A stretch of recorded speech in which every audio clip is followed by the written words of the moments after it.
Chapter में हमने देखा यूजिन रो रहा होता है और ब्योम उनसे कहता है कि मेरे पास बैठो, पर यूजिन मना कर देता है। आज के चैप्टर की स्टार्टिंग में यूजिन हमें बताता है, हालांकि बैठने के बाद भी मेरे आंसू बहना बंद नहीं हुए। ये क्या था, मैं क्या सोच रहा था, मुझे खुद नहीं पता। और ब्योम मेरे बारे में क्या सोच रहा होगा, उसके क्या एक्सप्रेशंस हैं इस टाइम, मुझे कुछ भी नहीं पता। मैं बस रोना चाहता हूँ। उसने मुझसे एक शब्द तक नहीं कहा, जैसे वो इंतजार कर रहा है कि कब मैं चुप होऊंगा और कब वो कुछ कहेगा। हाँ, पर मैं इस बात के लिए उसका बहुत ज्यादा शुक्रमंद हूँ।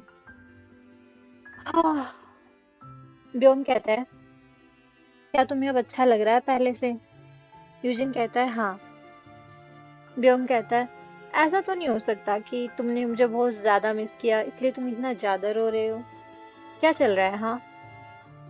हाँ, तुम्हें बताने की जरूरत नहीं है अगर तुम नहीं बताना चाहते हो तो। यूजिन कहता है, ह्यून्यू ने कहा कि वो अपनी लवर को पसंद करता है और सेम टाइम पे वो मुझे भी पसंद करता है। क्या ये गलत है कि वो दो लोगों को एक साथ प्यार कर रहा है? मुझे पता है, मुझे उसे इग्नोर कर देना चाहिए। मैं उसे इग्नोर करना भी चाहता था, इसीलिए मैंने उसे और ज्यादा इग्नोर किया, क्योंकि मुझे पता है कि ये गलत है। जिस इंसान से वो डेट कर रहा है इस टाइम पे, अगर मैं उसके साथ इन्वॉल्व हो जाऊं तो क्या ये गलत नहीं होगा? तो मैंने आज थोड़ा कोशिश की कि मैं उसके साथ थोड़ा हार्श रहूं और उसे अपने से दूर धकेल दूं, और वो फिर से रोने लग जाता है। मेरा दिल बहुत ज्यादा दुख रहा है।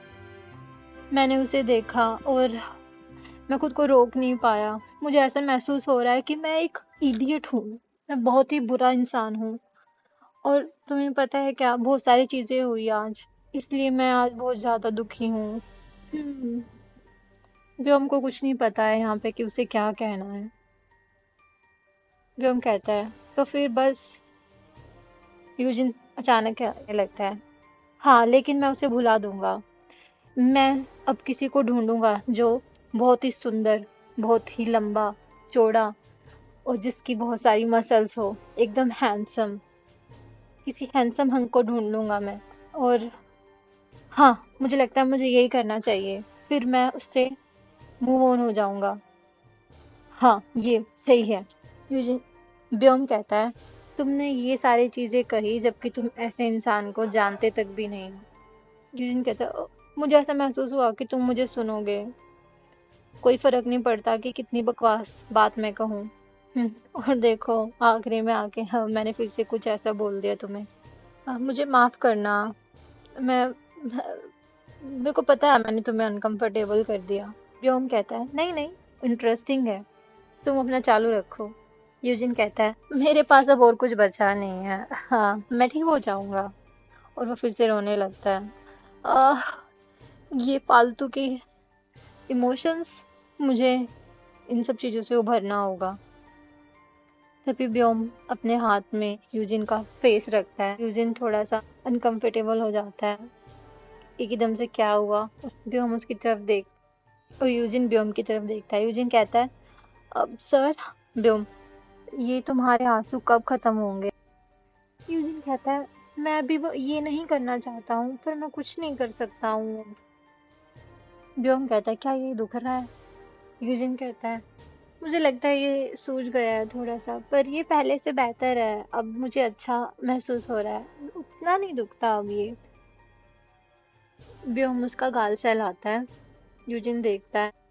यूजिन सोचता है कि इतना टाइम क्यों लगा रहा है, थोड़ा सा तो awkward लग रहा है मुझे। पर इतने में व्योम उसके थोड़ा और करीब आ जाते हैं। वो कहता है, पर ये अच्छा फील हो रहा है मुझे। इतने में व्योम उसे किस कर देता है।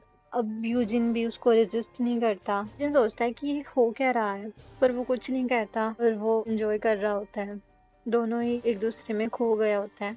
दोनों को ही नहीं पता ये हो क्या रहा है। व्योम उससे थोड़ा अलग होता है और यूजिन सोचता है, मेरे को समझ नहीं आ रहा ये हो क्या रहा है। और व्योम उसको फिर दोबारा से स्मूच कर लेता है। व्योम उससे फिर से अलग होता है और अब दोनों एक दूसरे को देख रहे होते हैं। यूजिन कहता है, मुझे माफ करना। व्योम कहता है कि मुझे माफी मांगनी चाहिए, तुम क्यों मांग रहे हो? पर तुमने रेजिस्ट क्यों नहीं किया? तुम मुझे रोक भी तो सकते थे। यूजिन ने कहा, हाँ, मुझे अच्छा महसूस हुआ इसलिए मैंने मैं कर नहीं पाया। व्योम, यूजिन, क्या तुम एक एक्सपेरिमेंट करना चाहोगे? यूजिन, हाँ, तुम कहना क्या चाहते हो? किस बारे में बात कर रहे हो तुम? व्योम ना उसका हाथ पकड़ लेता है, उसका हाथ थोड़ा सा खींचता है। व्योम कहता है कि मेरे को पता नहीं कि तुम मेरा चेहरा पसंद करोगे या नहीं, हम ये पार्ट स्किप भी कर सकते हैं। और उसका हाथ ना अपनी चेस्ट पे रख लेता है। चलो देखते हैं अगर ये इस मसल्स वाले लंबे चौड़े लड़के के साथ कैसा महसूस होता है। क्या मैं सच में तुम्हें उसे मूव ऑन होने पे हेल्प कर पाऊंगा या नहीं? क्या कहते हो तुम? हाँ। सीन शिफ्ट होता है और व्योम का रूम दिखाया जाता है और वो दोनों स्मूच कर रहे होते हैं, किस कर रहे होते हैं आपस में, और दोनों एक दूसरे में काफी ज्यादा खो गए हैं। व्योम यूजिन को बेड पे धकेल देता है। व्योम फिर से स्मूच करता है और यूजिन व्योम में खो चुका है। वो बिल्कुल ही मदहोश हो गया, उसे कुछ पता नहीं कि क्या हो रहा है क्या नहीं। यूजिन सोचता है मैंने सोचा नहीं था कि ये इतना अग्रेसिव होगा, और वो इंजॉय कर रहा होता है उस मोमेंट को। व्योम से हर तरफ किस कर रहा होता है, गले पे, फेस पे। सोचता है ये पूरा का पूरा मेरे ऊपर है। सच में व्योम का तो कंट्रोल ही छूट गया है खुद से। यूजिन कहता है इसका फेस तो देखो, मैंने कभी भी इसको ऐसे नहीं देखा। मैं महसूस कर सकता हूँ यार, ये कितना ज्यादा अट्रैक्टिव है। मुझे थोड़ी सी शर्म आ रही है। फिर यूजिन व्योम को किस कर लेता है। ये अच्छा महसूस हो रहा है मुझे, पता नहीं क्यों। थोड़ी देर में व्योम और यूजिन अपना रोमांटिक मोमेंट इंजॉय कर रहे होते हैं और पूरे रूम में यूजिन की मॉर्निंग की आवाज गूंज रही होती है। अचानक से व्योम यूजिन के साथ थोड़ा रफ हो जाता है। यूजिन चिल्ला उठता है, पर यूजिन कहता है कि मैं कर सकता हूँ, तुम्हें घबराने की जरूरत नहीं है। और थोड़ी देर बाद ही यूजिन को अपने इन शब्दों पे पछताना पड़ता है। वो कहता है मुझे ये नहीं कहना चाहिए था, इसे लगता है कि मैं इजी हूँ।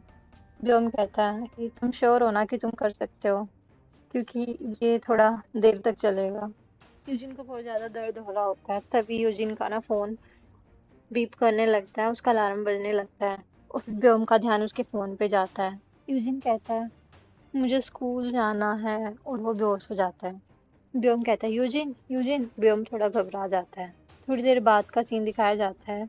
यूजिन अपनी आंखें खोलता है और उसको एक बैंडेड भी लगी होती है उसके गाल पे।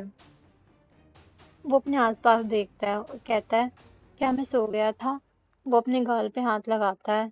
मेरे गाल पे बैंडेड लगी हुई है, मेरे कपड़े भी चेंज है, और मुझे खुजली भी नहीं लग रही। क्या ये सब उसने किया? फिर वो देखता है वहां पे व्योम नहीं होता। वो कहता है क्या वो चला गया? और उस बारे में क्या? नहीं नहीं, वो तो फोन कॉल पे है। व्योम फोन कॉल पे लगा होता है और वो काफी ज्यादा हंस हंस के बात कर रहा होता है। वो खुश होता है काफी। यूजिन सोचता है मैंने कभी भी उसको ऐसा मुस्कुराते हुए नहीं देखा पहले। वो किससे बात कर रहा है? फिर वो सोचने लगता है हाँ, अगर मैं ध्यान से सोचूं तो वो हमेशा ही अपने फोन पे लगा रहता है। क्या ये हो सकता है कि उसकी भी एक लवर है? ओ माय गॉड, मैंने एक ऐसे इंसान के साथ पहले से ही एक गर्लफ्रेंड है। नहीं नहीं नहीं नहीं नहीं। पर ये हमेशा ही ऐसे बिहेव करता है जैसे कि ये बहुत ही सख्त लौंडा है। ये कितना इंटिमिडेटिंग था ना। ऐसा लग रहा है जैसे आई फक्ड यू, या फिर यू फक्ड मी। मुझे लगता है ना ये जरूर गैंगस्टर्स में इन्वॉल्व है। और वो फोन उठा के देखता है, कहता है फिर झटका लगता है, 4 बज गए हैं। वो कहता है ओ माय गॉड, पहले ही 4 बज गए हैं। हाँ, मुझे निकलना पड़ेगा, अगर अभी निकला तो शायद मैं क्लास ले पाऊंगा। और वो हड़बड़ी में उठता है गिरते पड़ते। तभी व्योम की नजर उस पे पड़ती है और वो रूम में आता है। पर रूम में कोई नहीं होता, रूम खाली होता है। वहां पे एक लेटर होता है। वो उसे उठाता है और सोचता है वो सच में ज्यादा ही जल्दबाजी में गया है लगता है। चलो कम से कम उसने मेरे लिए कुछ तो छोड़ा। और वो उसे उठा के देखता है, और जैसे ही वो उसे पढ़ता है उसके फेस पे बहुत बड़ी सी स्माइल आ जाती है और वो कहता है हाँ। और यहीं पे चैप्टर समाप्त होता है। मिलता है नेक्स्ट चैप्टर में। तो दोस्तों, अगर आपने ये कहानी सुन ही ली और आप यहाँ तक मेरे साथ आ ही चुके हैं तो मेरे चैनल को लाइक, सब्सक्राइब और कमेंट करना बिल्कुल मत भूलना। मिलते हैं नेक्स्ट चैप्टर में, तब तक के लिए अच्छे रहना। Bye bye guys.